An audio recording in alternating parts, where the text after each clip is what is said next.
When we say watch out for flying children, you see what we mean.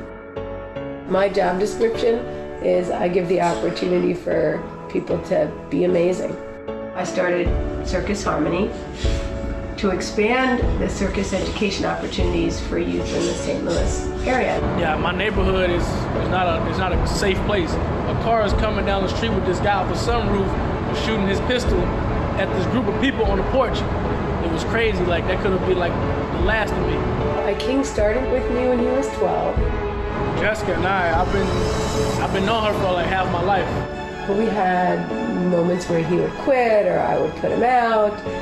When I was selling drugs in gangs, she was the one that would be in my corner. And she was always there for me like a mom. My mom died when I was 3 years old.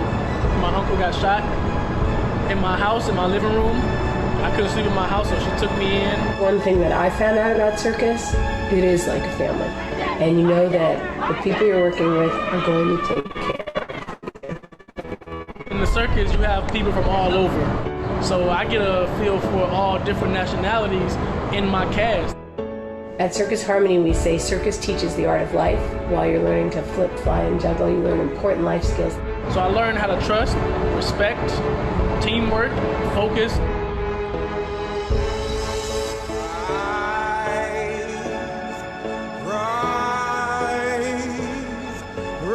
What child gets to do this? Traveling around the world and seeing how big the world is puts everything in perspective. Watch out who you're calling a thug, because that term is thrown around all the time now and often used for young men of color.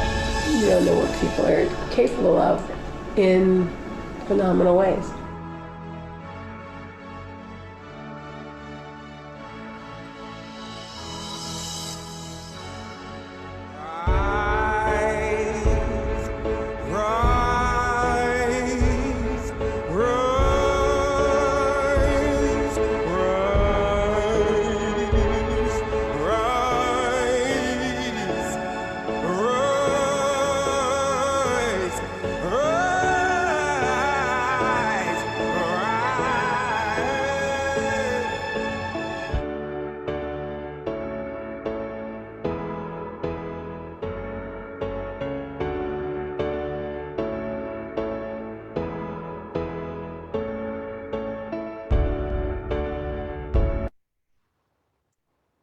Welcome. Thank you very much for tuning in. I'm Jessica Hentoff, and this is the Circus Harmony Up in the Air live stream on City Museum's Facebook page every Tuesday at 4 o'clock Central Time. Today we have a very special guest. The video you were just watching was about one of our alumni, Sidney Iking Bateman. And if you look in the comments page, right under the video information, there's a series of videos about Sidney or by Sidney, and we'll be talking about them in a moment. I'm very excited to welcome him to the show. He was a performer with us, a coach. He went on from Circus Harmony to the National Circus School in Montreal, and from there he toured around the world with an amazing company called Seven Fingers. He's worked with Cirque du Soleil, and his new chapter might surprise you. So now I'm thrilled to bring to you Sidney Iking Bateman. Sidney, you are now live. There's a little delay, which is always all strange. You know what? I was going to also show some pictures of you, but I'm not sure that I'll be able to do that since I'm such a techno peasant. Yeah, see, like there we go. But welcome. Hello. Hi. Thanks for having me. Where to begin? Do you want to talk about how you came to Circus Harmony? Sure. So, I believe I was 10 or 9 at the time when I was older when I sold my first circus show. I can't remember. I don't know Of how. ours, I think you might have been 11 or 12. Okay, I know I started when I was 11, but I know it was a big gap before from seeing Circus Flora to actually going into Circus Harmony. Right. I was around that age, and my mentor, Diane Rankin, she took me to see Circus Flora in the summer.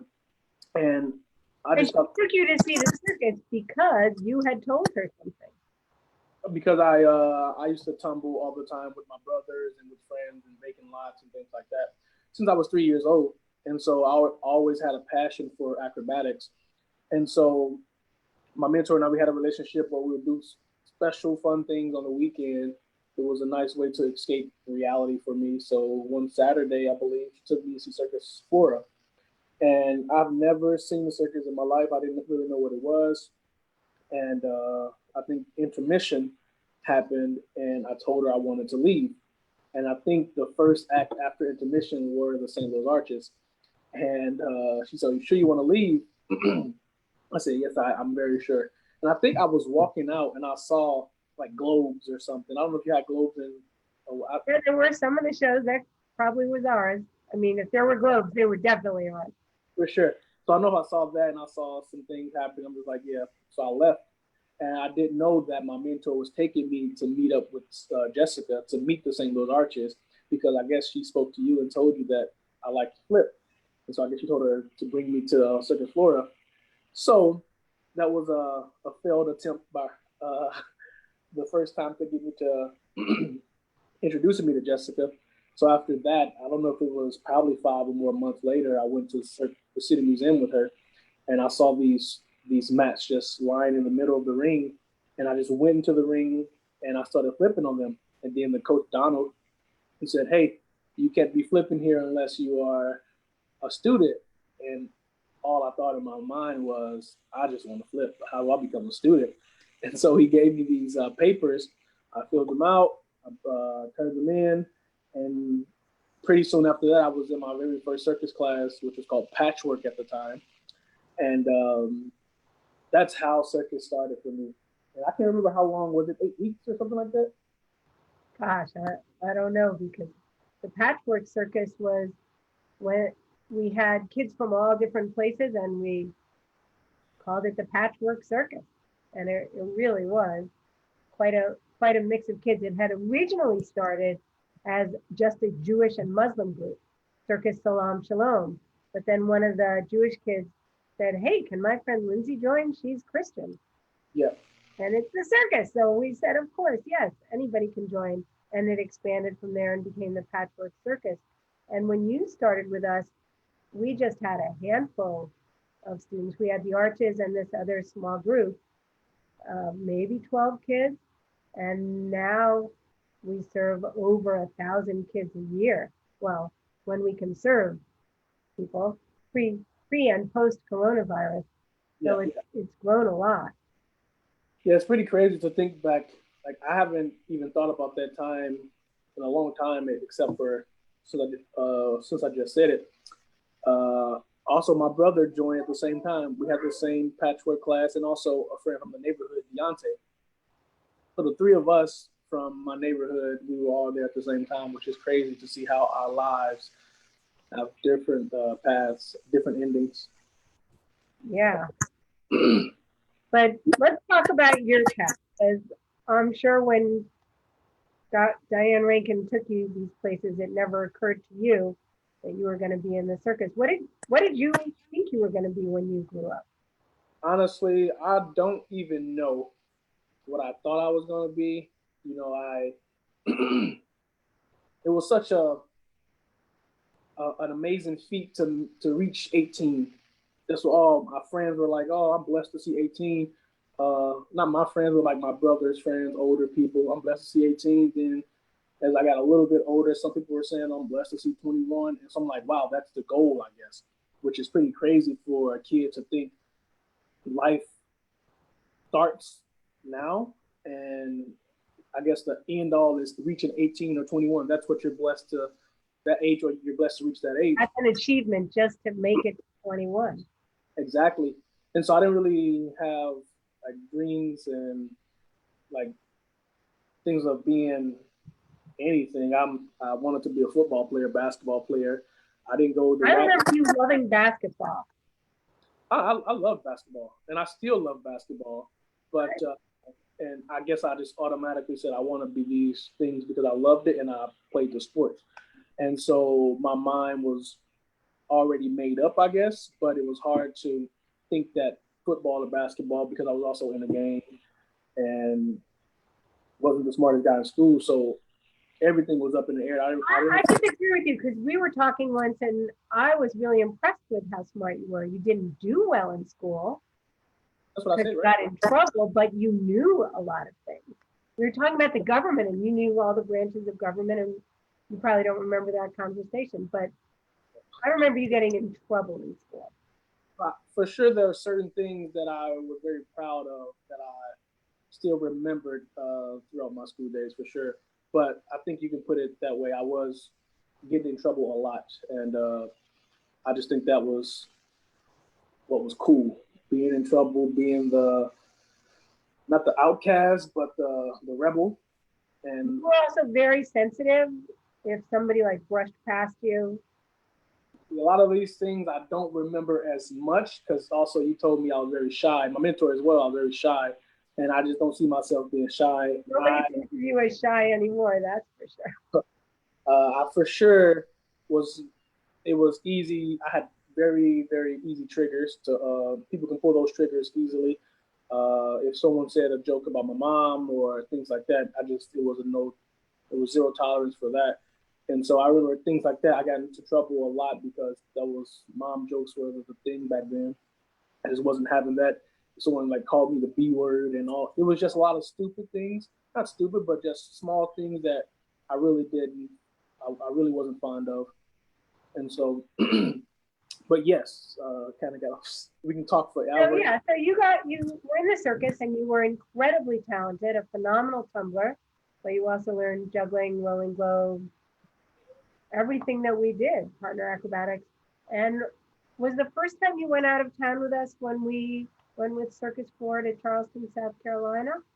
Or was that the first time? I don't know. Clearly, audience at home, we did not talk about this beforehand. For sure not. Yeah, I don't know. You'd probably know better. Which came first, Charleston or San Francisco, Iking? Oh, San Francisco was amazing. It was San Francisco. So we went to the American Youth Circus Festival in San Francisco, would have been 2005, maybe 5 or 6. And it was your first time on a plane. Yep. You were actually a little disappointed that it wasn't more G-force or something. You were like, this is boring. I thought it was going to be a lot scarier than what it actually was. And I don't know if it was me or Lamar or Richard saying, can they have a parachute? Because not even thinking to operate a parachute, that requires a lot of training and a lot of work as well. So, but yeah, that was my first time out of St. Louis. And it was pretty. Can you even guess how many planes you've been on and how many miles you have traveled and how many times you have gone around the world with different circuses? I don't even want to imagine because it puts me back on the plane and try to self-play as less as possible. Right, but we went to the ICO Festival in San Francisco. We went to Charleston, South Carolina, was a big trip. And then we went to Israel, our very first Peace Through Pyramids partnership with the Jewish Arab Youth Circus, the Galilee Circus in Israel. And that was a heck of a place. That was pretty brutal. It was brutal. It took us 12 hours to get there with the plane changes but then also even the drive to the village we were staying, that took a toll on me as well. But I was just so young, so naive, and I didn't really soak that trip in. I didn't really take full advantage of where I was and what I was experiencing until I guess I left. And the second time that we went, it was a lot better for sure. But I struggled. And I think that was the first time I really realized that growing up where I grew up, things were so different around the world. And I had to escape that little bubble that I was in, or I would not be able to enjoy the greater things in life, the greater places in life, the people in life. And so it was a lot That of was the trip that Big Donald was the coach, but Little Donald, his son, asked his mom, could he go to Israel? And his mom said, Israel better be in St. Louis. You see, now I must clarify that whole saying and everything, because that's actually Dion's mom that said that, but Anthony mixed it up. Said it was Little Donald. Dion got to go. Dion got to go. Dion's mom said Israel better be in St. Louis, and but on camera it looked like it was it sounded like it was because that scene is a very iconic scene from the movie Circus Kids, which was made by Alexander Lipsitz about that first visit to Israel.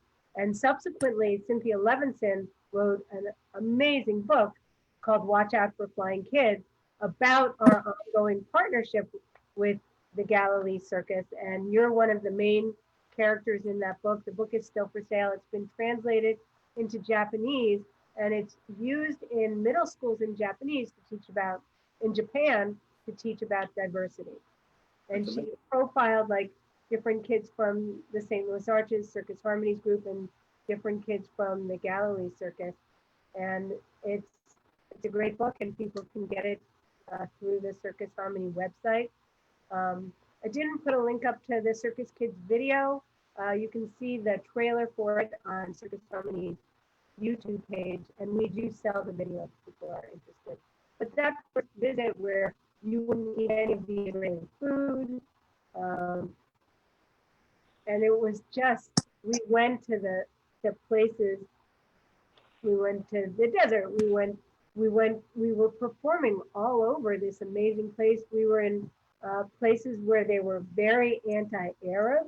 I don't know if you remember going into a store and some of the shopkeepers picked out the Arab boys and didn't realize that all those American kids were with the Arab boys, and you guys all walked out in solidarity. Yeah, it was a lot of stuff. I know Misa, I can't remember her name, but I think it's Misa. She was accused of stealing from the store. Right. So just because she was an Arab girl. Yeah, it was pretty crazy. And that's why I said, coming from St. Louis, little North City, Walnut Park, thinking that the world revolves around my few streets, my few neighborhoods or whatever, and to see that just how different everything is and how separated, how culturally divided Israel is. And I was just, wow, just taken back. Just like, I really need to not only open up, but accept that the world is a lot bigger than Walnut Park. And for the longest time, I've never realized it. I never understood it.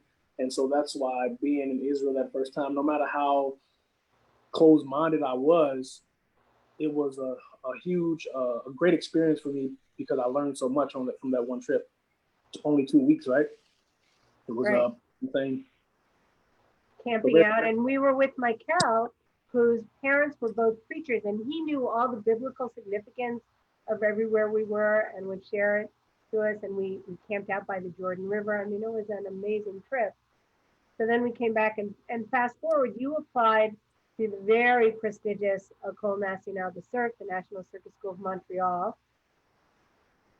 And that story is very well told in the PBS. There's a mini PBS documentary called The Acrobat, which is like your life condensed into 8 minutes up until the time they made that movie.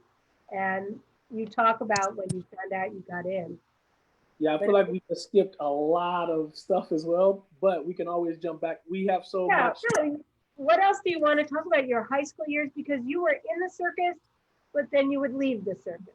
Yeah, and so the hardest thing for me was trying to balance life as a circus performer and as a gang member. I really live 2 different lives, and I have 2 different names, but my middle name and my first name. Sidney, I was known as at school, and Iking was like the neighborhood name, circus name, and everyone from circus called me Iking.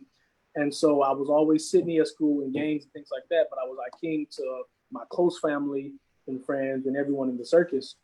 And so people knew that Sidney flipped because I flipped at school. and people from circus knew Iking flipped because I was in the circus. And so it would be arguments like, I have this guy named Iking that can flip. I'll flip anyone in the neighborhood. You know, my friend Sidney is the best. And it was like, I bet Sidney can beat Iking. No, Iking can beat Sidney. It was hilarious because one time it happened to Donald, and Donald was like, yo, Sidney and Iking is the same person. It was super funny.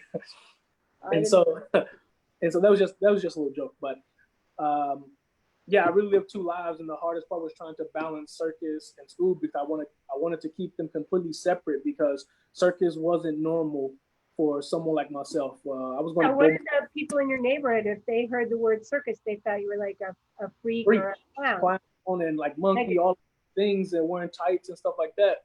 Like we weren't accepting to the things that we didn't know about, and so it was hard for people to understand it, yet alone accept it. And so when people asked me, what did you do? I said, I flipped. I was really nervous and I didn't want to spark up a conversation to saying that I was in the circus. So I said, I just flipped. And I also played basketball. I ran track and things like that in school. But those are seasonal sports. What happens when basketball? Yeah, I have nothing to do, so I go back to the games. What happens when track and field ends? I have nothing, so I go back to a game. Circus was all year. It was after school, and it consumed so much of my time. And so I was trying to play the game where I would do circus when I had so much time on my hand. And then when I get bored of it and basketball season starts up, I will go back to basketball. And my basketball coach was willing to let me do both, but Jessica told me that the artist was a full-time job and you had to commit one. And so it was hard for me to accept circus fully because I wasn't able to give up other parts of my life, such as basketball, track, and football, all of these things. And luckily enough, she was very flexible with me when I would leave and come back and give me all these chances for sure. And what was the turning point for you? I was just going to go into that part. So it was after, I think this was 2008. I think that's after the first time we went to Circus Israel. We came back. I had quit circus, and I was actually done. I wasn't in Circus Florida that summer or anything. I was playing basketball. I was happy as I could be with my normal life. And then Matthew Viverito, he messed his back up. And so you called me and asked me if I could replace Matt for Circus Florida. Right. And so I think that was the green costumes, the lizards, creatures of the forest or whatever. And swamp. Swamp, yeah. And so I came back to replace Matt for the summer. And then you asked me if I can go to Salina, Kansas, or something like this. Oh, Salina, Kansas, right. Yeah, and performed there. I said, I don't think so. I have to play basketball, all of these things. I was committed, even though I probably wasn't committed. I just wasn't trying to commit to circus for longer because I knew I would get sucked back in. And so you were so broken because you asked me this question at the end. And I also remember Eliana being super angry, and she said some mean words to me that I won't repeat. Actually weren't so bad, but I think that you guys wanted me to stay. I only said I was going to help with Circus Florida, and so I went about my way. And then blocked that part. Yep. I got into so much trouble that following year, and this is when I hit rock bottom. So school started. I can't even remember what time of the year it was, honestly, but I got into a huge gang fight. And this is after I had left circus, came back. Left circus and came back. I can't even count how many times I did that. But after that Circus Florida that I replaced for Matt, like I was done. And then I hit rock bottom where I got into a huge gang fight at school. I got thrown into a cop car, mace all in my eyes, handcuffs with all of the guys that I was fighting into the back of a cop van, and they took us to the Justice Center. And I was sitting in there, and I was just broken. I just didn't know what I wanted to do, just contemplating everything that had happened, life as well. And what am I doing? The guys that I was fighting tried to give me these talks talking about, man, you a good dude and all of these. I'm like, shut up. And we just like got to arguing and all of these things. I finally get out and I try to go to school like a few days after, and they said, "You don't go here. You've been expelled." So I have to go home. Told my grandmother, and I just went off the rails. I got into a stolen car, all this stuff, and had a huge accident. I ran away from home. Was living with my friend on his living room couch, and then my grandmother called. I don't know if she called my mentor. Then my mentor probably called you, and you called Donald. But all I know is We tracked you down. you guys tracked me down in like Walnut Park, the one of the craziest neighborhoods in St. Louis, and you see Donald and my mentor walk. My mentor walked into Union and to my friend's house, and they knocked on the door, and someone said, "Come in." No one come in. That's how it is in the neighborhood. And Donald and my mentor walked in as I'm chilling on the couch, legs up, and had a huge bump on my forehead from the car accident that previous night. And they came in, and Donald said, "Can I say what he said? Or could I don't know what he said. He just said hell. Please? But he said, "What the hell are you doing?" And I said, he said, "What are you doing?" And he just talked to me. And Because he had that same turning point. yeah, Where Donald. he thought he was missing something and he went back on the street because he's like, I spent all the time with you, but all my friends are having fun. And I remember when he came back and he said, I was wrong. Yeah. And I don't mention it a lot, but Donald also played a huge role throughout my circus career because Donald and I, we bumped heads a lot. But I will get to that point. I will talk about Donald afterwards. But he came to me and he said, "What are you doing?" And he said, he gave me a long speech or whatever. And he had disappointment in his face. My mentor had disappointment in her face. But they took me back to my grandmother's house and they were talking to me in the living room. And they thought that this was going to change or whatever, but it didn't. That summer, I spent a lot of time with just the wrong people out all night. I started selling drugs. I had lots of things, stupid stuff that was happening for sure. And then that summer was the summer that my friend that I was in a gang fight with. So it was me, him, and other friend. He was shot and killed. And that took me over. I was already low. I just went to a place that was so much darker. And so it was hard. And so I didn't care about school. I didn't care about anything. I was hanging with Jesse a lot too. And we were just doing stupid stuff, you know? And then Circus Florida rolls around. And then you invite me to see Circus Florida. And this, I've been out of circus. I was out of school for the second semester, all of this. And I hardly went home, rarely went home. You called me and said, "Hey, you want to come and see Circus Florida?" I said, whatever, maybe I'll come or whatever. And I came, and it was raining. It was raining, it was thundering and all of these things. I think the show was cut short. But I caught the Arches Act right before.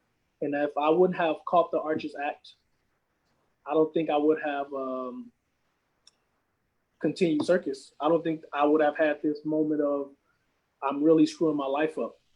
And like at that time, Melvin and T-Rock was also in the Arches, and I've met them before, but I never had a close relationship. I thought, oh, they're cool. They come from where I come from. I can relate to them. They were cool people. And so I went to see the show. There was Anthony, Keaton, Kellen, the same Arches, but the new people such as Melvin, Ahmad, Anthony. Yeah, all of those guys. And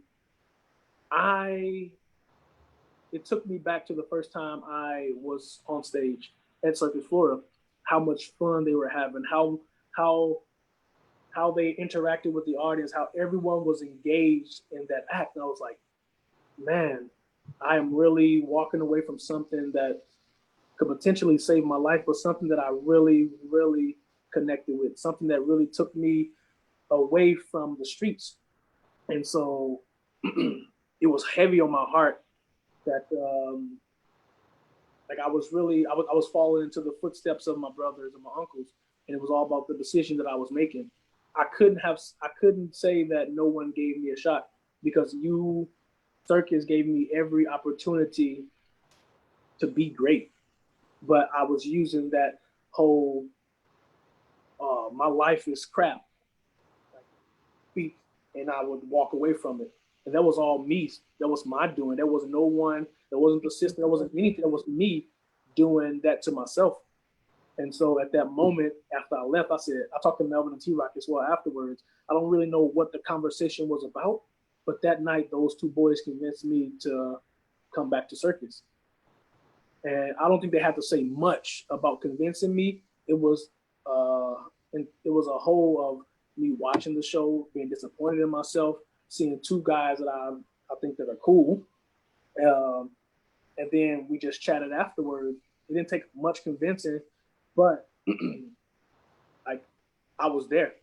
My friend had got shot. I was like, I don't want to end up like my friend. So I said, you know what? I'm going to do everything possible to get back on the right track. And then that's begun the uphill battle that I had to fight. I'm trying to remember what year that was, because this past December 2019, I was backstage at Cirque du Soleil with you and Melvin and T-Rock, all working together on the same Cirque du Soleil show. Who would have thought from that? 2009, because 2010, my senior year, the school year started up again, and I tried to go to Beaumont thinking that everything was going to be okay. New year, I was expelled for that year. They said, nope, you can't go here. So they sent me to alternative school, which I see something. I went there, and they told me if I performed well my first semester, I can go back and graduate with my class and everything like that. And this alternative school, we had to wear a button-down shirt, I remember khaki pants, and we had to wear plain shoes or whatever. And I was in the school with all of these bad people, that rejects, I guess you can, not rejects, but people that have been expelled, made bad decisions or whatever. But I put all of that, trying to be popular, being the funny guy aside, and I was likable. Everyone liked me. The teachers liked me. I had like great grades all across the board.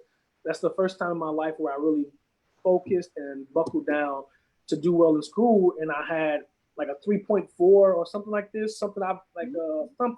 And I was so proud of myself. And I went back to Beaumont that following year, and I got to play basketball. I reconnected with you. I was doing circus as level 2, so I didn't have so much commitment, which I don't know why I didn't decide to do that before, but that was something. Right. People who don't know Circus Harmony, the Arches is a full commitment, but you can be a student at the circus and level 2 and do less. And it was pretty amazing. And so things were starting to make sense. And then basketball season finished. I worked my way up. I didn't just get into the Arches. I worked my butt.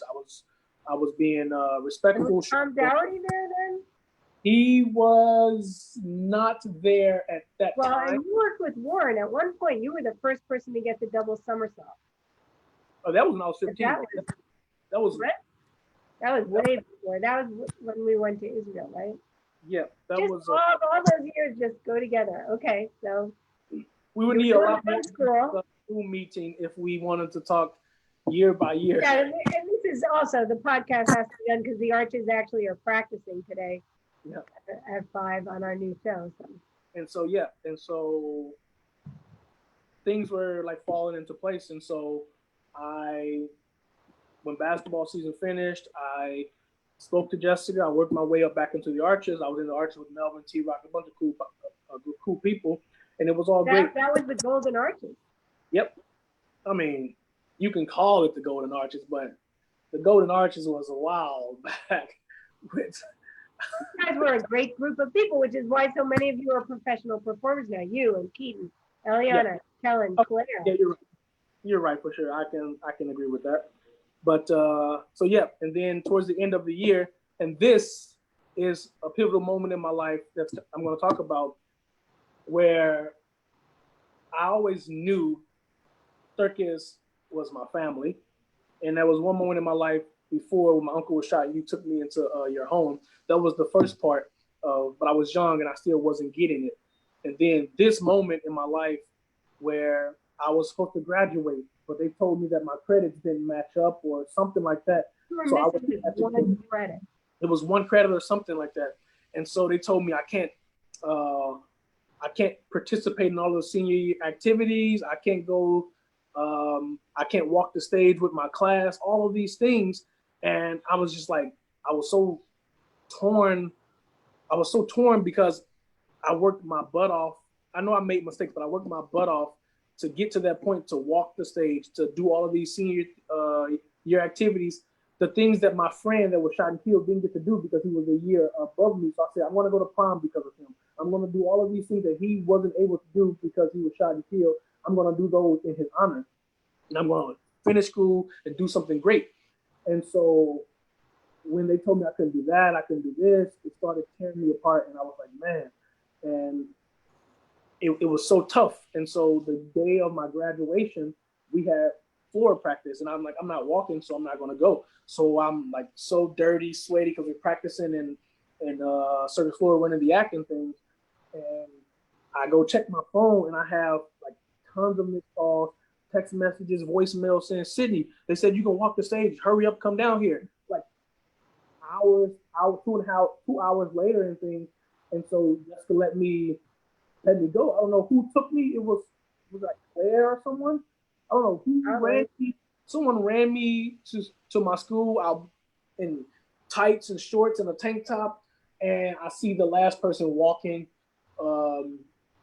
on across the stage, and I was like, dang. Like I was so heartbroken because I worked that hard to do it. They told me I could, but I couldn't. And so we drive back to Circus Florida, and it wasn't a long ride, but it was a long ride because I was just silent. I didn't say anything. Oh man, I'm like, I'm getting like touchy right now. It was, yeah.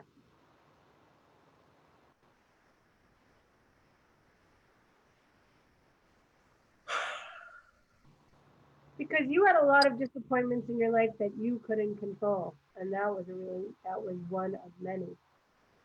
And you had done everything right. So I don't know that you saw what I put up for Father's Day on Circus Harmony. I did that. Okay. That's why it's hard. So you got back to the circus, and we knew what happened. And everyone knew what happened, and I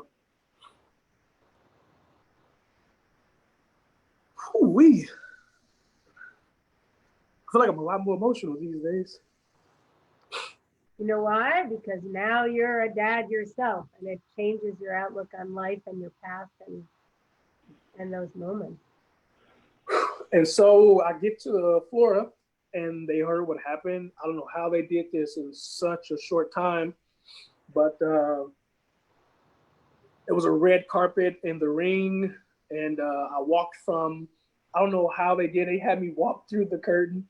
Yeah, music, we were playing the graduation song. So Dorothy Carpenter had made a beautiful diploma. And David Balding was there.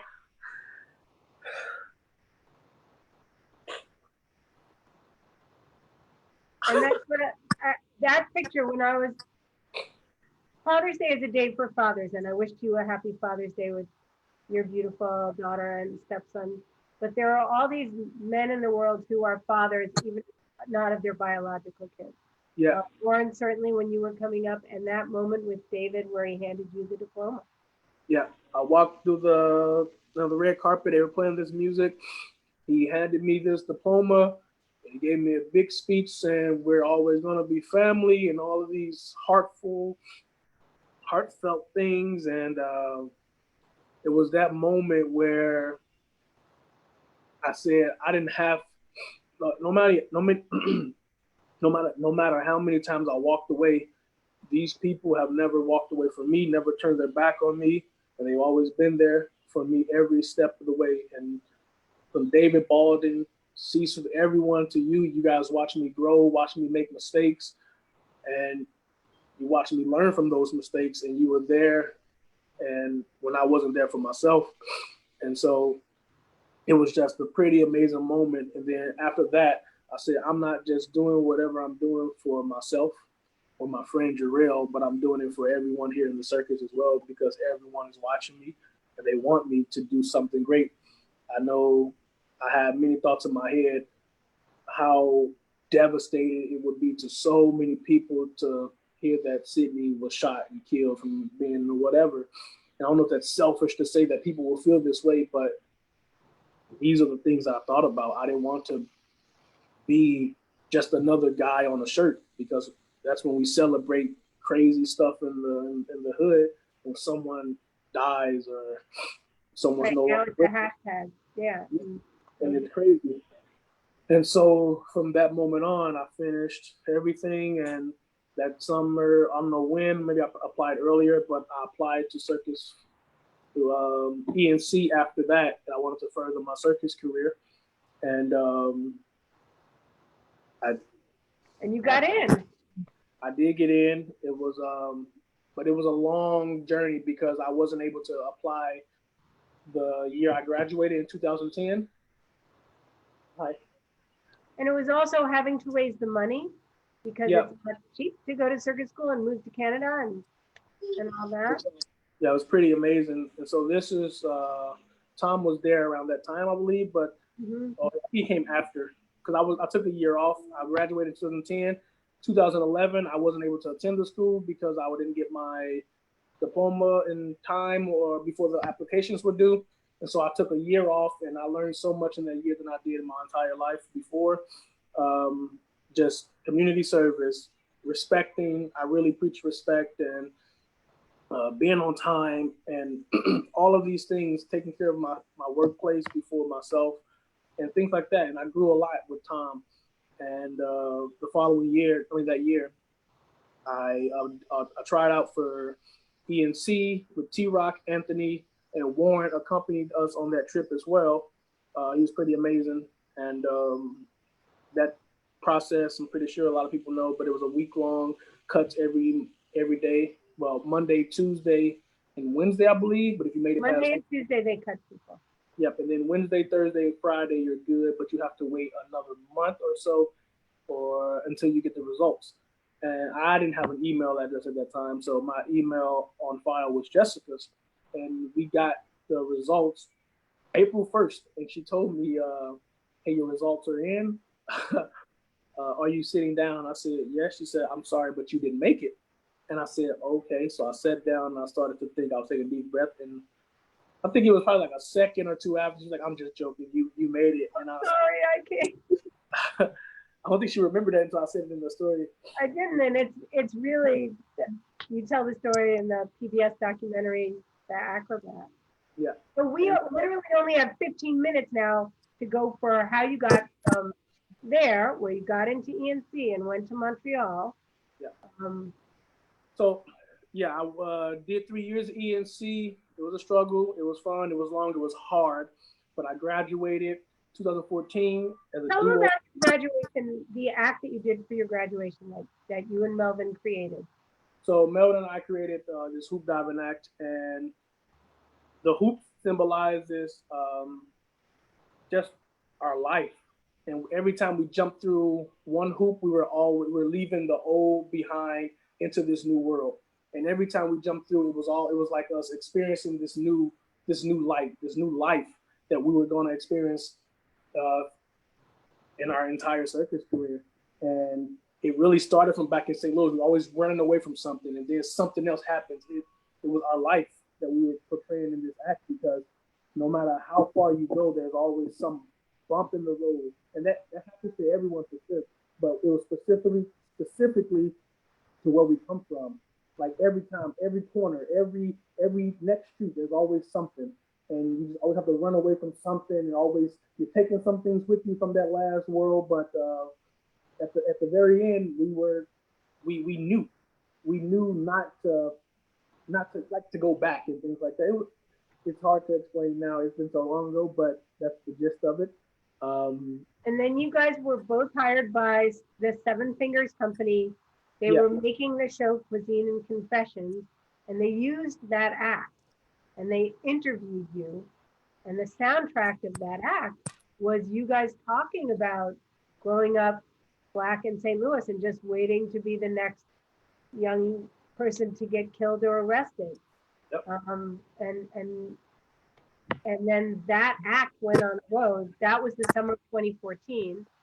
That act went on the road, Cuisine and Confessions. And that summer, Mike Brown was killed in Ferguson. Yep. And it really made that act even more powerful. And this is a public announcement, everybody. That show, Cuisine and Confessions, is being released tomorrow online. Seven Fingers has been releasing shows like a lot of circuses for people to watch.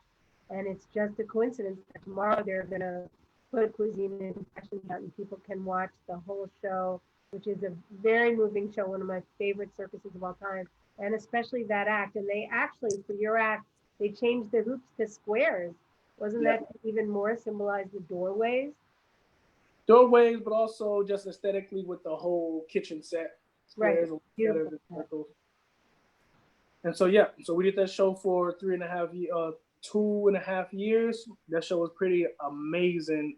I got an email in the middle of the night from Argentina from a guy who saw you guys, recognized you from City Museum, and just had to tell me how amazing it was. Yeah, it was a great show. By far the best show that I've been a part of because I helped create it. It was my story. So it was pretty amazing. So I finished that show 2017 in the summer, or not. I believe I finished that show in April 2017. After that, I did Circus Flora without Melvin. Then I went to Quebec City to do Flip Fabrique. And then after that, I did Midnight Circus. And then I joined Cirque du Soleil Lucia. I just want to put in a PS that all the places you've been in the world, you always manage to find a basketball court and play basketball. Always, even in Russia. And it was the sketchiest place ever. Might be easy in Chicago, but Russia, that was a little hard. Russia was hard. I actually ran into a guy that I hung out with in Montreal. His name was Jesse Freeston.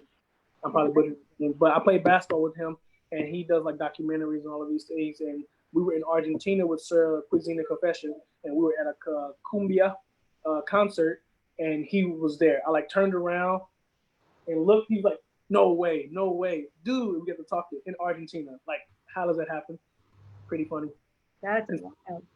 I was trying to see, but it's not pulling up on my phone. If people had any questions for you, they'll just have to write them.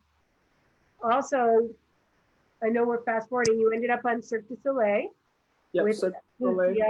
Doing hoop diving again and Chinese pole with Melvin. And then they hired T-Rock. Then Cirque du Soleil, we have like 10 minutes. Cirque du Soleil did this PR thing with the WWE. Yeah, and so we were in Orlando, and the WWE in Orlando, in Cirque du Soleil, wrestling entertainment for people who have this relationship with the Performance Center, and the Performance Center is it's a training facility with the newest talents. They hire people that from gymnasts to acrobats like myself, actors, pro athletes, and they train them in wrestling for the hopes of these guys can become a huge deal or whatever. And so they have this ongoing little workshop that they do. They will take some of the Performance Center talent and take them to Cirque du Soleil and try a bunch of things. And the Cirque du Soleil guys would go to the Performance Center and do a day in the wrestling. And so they told us we were going to do that. And I said, oh my gosh, I'm so down. I'm so down. One of the reasons you moved out from living with me was because I wouldn't let you watch WWE when you were a kid. And now look. So you went and did it. And so, yeah, I did that exchange. And I mean, the first time I walked into that building, it had, I don't know if I'm going to say what it had on the wall, but they want you to be coachable. And I walked into the weight room, and then we walked into the actual ring, the room with the rings, and we started running the ropes, and we doing all these flips off the ropes and things like that. And I saw one of the coaches is Scott Garland, Scotty Too Hottie. I don't know if anyone knows, but he's the guy that did the worm long time ago, childhood favorite. This guy, and he said he was like looking up the side of his eye. He said, "Yo, you that again." I did it. And then when he did that, the wheels got to turning for me. I'm like, you know what? Kind of like when Donald saw you in the ring. Yeah, the wheels got to turning, and I went to the coach the next day saying, hey, how does one get involved? He said, well, we have a tryout next week. I said, really? Because the day I asked him, we were done that Sunday. So the timing matched up perfectly. That was on Tuesday. Our last show was Sunday. The tryouts were Wednesday. So I said, he said, if you want to do it, then get it cleared from your people, and then I'll send you the information. The next morning or that night, I said, hey, it's all clear. I can do the tryout. It's my week off, so it's fine. He said, cool. Next morning, I wake up with emails saying, hey, I need this, and this. I said, cool. I sent them all of that stuff, pictures and all of these things. An hour later, plane ticket, hotel, rental car, you're going to be able to try out. I said, oh my gosh, this is crazy. And so I just wasn't prepared, didn't know anything about it. I started watching videos and saying, okay, what to expect with these tryouts and things. And I went there, and it was basically the same thing as the ENT tryout. Go there, be my, not the exact same thing. It was not much weighted. We were like 45 people. I was 44 because I was the last one. And I said, just be myself and do what I do best. And that's entertain, acrobatics, all of these things. And so I started to, in the tryout, we had to do these roles. And I've just started killing the roles. The coach comes to me and said, hey, next time when you do it, add a little flair on it. Show these guys what you can do. So I started doing all of these crazy acrobatic flips after the simple forward roll, backward roll, back tuck, back hamstring, back tuck, spin around, all of these things. And then heads got to turning. And I said, you know what? That's what I have to do. They're going to know me as the circus guy, which it sounds funny, but they're going to remember me out of 45 people as the circus guy when they're making their final cut.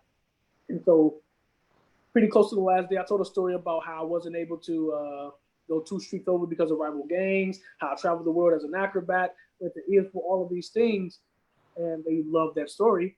And the day before we had to finish, one of the head people came to me and said, hey, we like your story. We think you're a stud athlete. Let's talk about going farther. And so I said, this is pretty amazing. I left on cloud 9, but they told me they wanted me, but it was never a definite yes. So I had to continue to work. So I showed initiative by traveling with Circus LA, finishing on my contract, but looking for, it was a basketball gym before, but now it was always wrestling school. So I was searching wrestling everywhere, and I was training. So people should follow you because on social media, you're on Facebook, Twitter, and Instagram. Yeah. Tell them your handles or your. On Instagram, I'm at Sidney Iking. That's SIDNEY IKING. Insta and Twitter, it is Sidney Iking WWE. And so people can follow you. And you've also been posting videos of your life. Like you did the first and second chapter. That's in the links of all those videos. And we only have 5 minutes, but those are just so moving to hear how you got from there. And so now here you are working for the WWE, NXT. And you also just put out a video that I want to tell people before they watch it. It's called We Matter. It's a very powerful and very disturbing video. And it's about what's happening right now in the world. When I saw it, I'm like, oh, I hope your daughter and stepson don't see it. And you're like, no, everyone should see it. But that's on the list of links too. But people should follow your career. You've already made like an appearance on WWE. And Monday Night Raw. Going from the tumbling in the street, to tumbling in the circus ring, to now you'll be tumbling in the wrestling ring. In the square ring. Always in a ring. So, but you're still you. It's Iking. You're Iking or Sidney Iking or however people know you.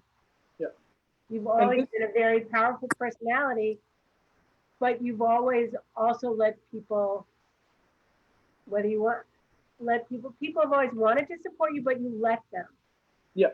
And that's and you in turn have supported mentored a lot of other kids. You're one of the most favorite guest coaches when you come to town. I want to thank you every time you do come to St. Louis when we're not in the middle of a pandemic. You've always been so generous with your time and giving it back to the next generation. Warren said it best. Warren was a very influential coach in my life. Means so much to me.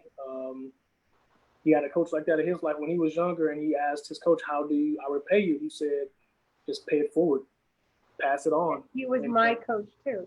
Yeah, and he did that. it too, He told me that story. I didn't even have to ask him what I have to do to pay him back. I just knew that I have to pass it on, and so that's why I came back, and I always teach and talk to the kids and things like that. And me being here, it just makes the platform that I'm on a lot bigger, so I can reach a lot more people. And I'm hoping that, and I could have stayed in circus for the rest of my life. Easily. It would have been amazing.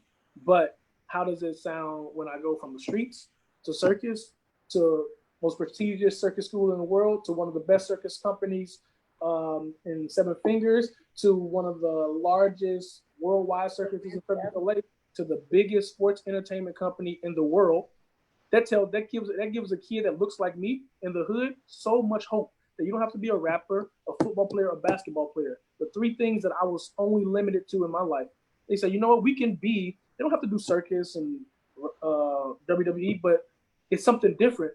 That he did something. Whatever they want. And so my big thing is this platform, a lot more money, a lot more exposure, and so I can do a lot more things. Furthering the circus community in St. Louis, giving you guys a bigger space, a community center where kids can escape. You've also been speaking to other people when you're here. You were doing speaking in prison. What you do is you show people that you can be successful.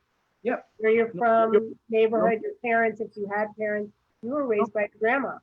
Yeah. You're had the hardest life, but my life was pretty hard. And I know if I can overcome that, then we can all overcome all of the sad, the most tragic things in our lives.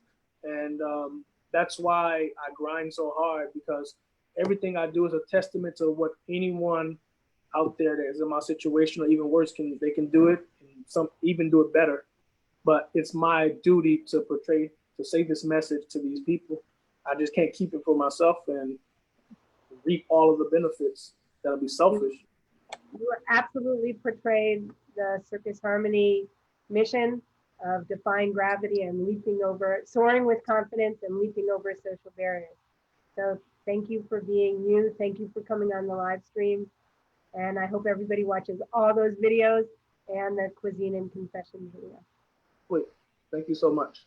All right, love you. Thanks. Bye. Be safe. You too. Bye. Bye. Thank you everybody for watching Iking's story, and do check out all his videos. He's a remarkable young man, and keep following and supporting Circus Harmony so that we can help other remarkable young men and women to also be successful. And thanks for letting us make your day a circus day.